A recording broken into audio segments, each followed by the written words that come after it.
Hi guys, I'm back, and today we are going to be making my Coffee Date Thursday video. Coffee Date Thursday, for those of you who don't know, is just a group of people on Facebook who happen to do YouTube as well, and it's kind of like a getting to know you type thing, and they have topics, suggested topics every week, and you can make a video about it if you want to or not. I'll leave the link for the playlist down below if you'd like to watch it, and I'll also leave the link for the group if you want to see it. This week's topic is things I never thought I would live through. Some of them are silly and some of them are serious, but it just goes to show at different stages of your life, different ages, what you think is like serious. Okay, my first one that I can remember is the birth of my sister. I was 4 years old, and I thought my life was over. I remember my mom coming home from the hospital with this thing, and I kept asking when she was leaving. When is it going? When is it leaving? It never did, but that's okay because we grew to love each other very, very much, as siblings usually do.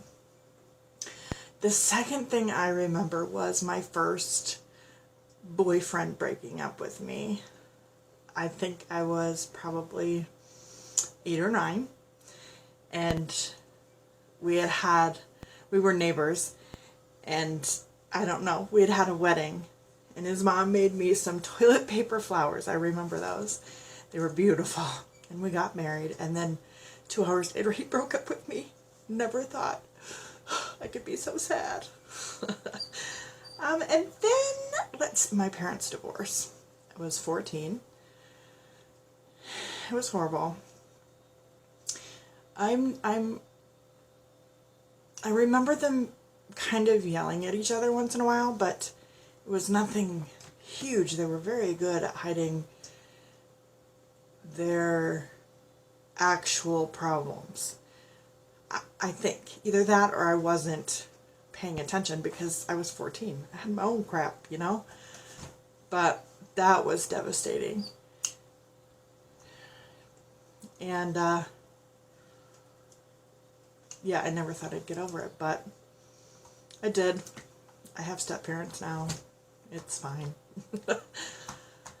And then the last thing I remember being very scary and something I didn't think I was going to live through was my husband being overseas.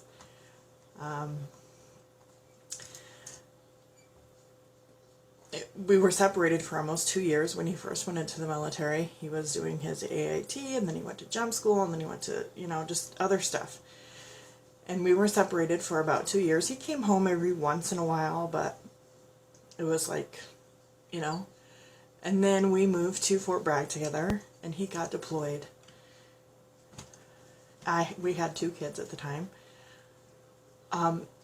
I can say that the military family that I had in my neighborhood was wonderful. I wanted for nothing except my husband. We were all very supportive. I met my very best friend there. We both happened to be from Iowa, but we didn't meet until we both moved to North Carolina, which is okay because we're both back in Iowa now. I just actually got back from visiting her this weekend.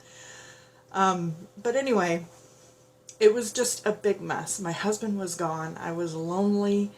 And then something happened. My son had it's not as scary as it sounds. He had a brain tumor, which is a collection of blood vessels in his head that wasn't supposed to be there, that caused him to have a stroke. So we went to Womack, the military hospital on base, and they said, "We need your husband's information. He's coming home." That's all they told me. They didn't tell me anything else. And then they sent us to Raleigh, the Children's Hospital in Raleigh. It was there that I found out that all of this stuff, and I was freaking out. And my mother came, and that's another thing I didn't think I would get through. I mean, and both of those combined, my husband not being there, and then this happening with my son. I do not know how I lived through it, but, I guess he's fine, by the way. He's fine. You have to take precautions on some things. He can't play football, or be a deep sea diver. It's just I think everything that people go through is for a reason.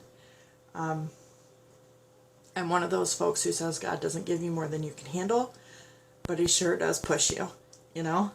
So those are the things I didn't think I would live through, and I did, and I'm here, and I can't tell you how happy I am to be here. So I think that is it for me. I want to thank you for joining me, and as always, have a wonderful, wonderful day.